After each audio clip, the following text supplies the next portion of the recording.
C'est au cours de la digestion que les glucides contenus dans les aliments sont transformés en partie en glucose. C'est à ce moment-là que l'absorption intestinale permet au glucose de passer dans le sang. Sa concentration moyenne, qu'on appelle glycémie, est de l'ordre de 1 g par litre de sang. Même si elle peut varier au cours de la journée, cette valeur est maintenue à ce niveau grâce à l'intervention de mécanismes permettant le stockage et le déstockage du glucose.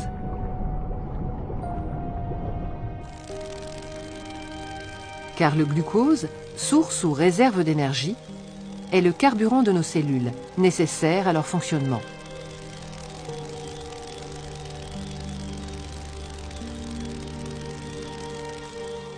Foie et pancréas jouent un rôle fondamental dans la régulation de la glycémie.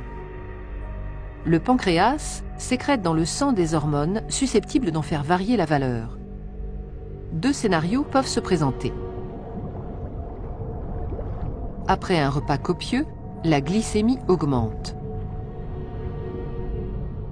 Le pancréas va le détecter et déclencher immédiatement la production d'une hormone, l'insuline, qu'il libère dans le sang.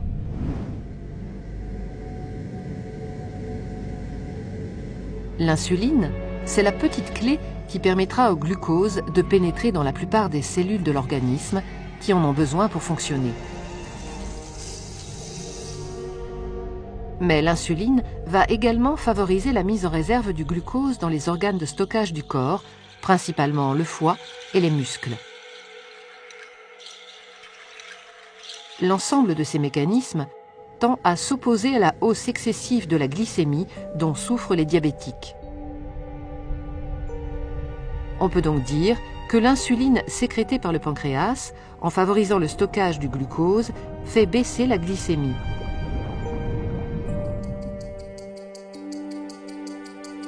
Voyons maintenant ce qui se passe dans le cas contraire, après un jeûne prolongé.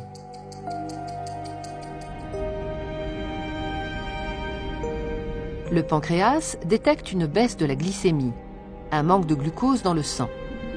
Il se met alors à sécréter une autre hormone, le glucagon, dont l'effet principal est de stimuler la libération du glucose stocké dans les cellules du foie. Le foie est le seul organe dont les cellules soient capables de restituer dans le sang le glucose emmagasiné. Ce déstockage du glucose va avoir pour effet d'empêcher une hypoglycémie dangereuse.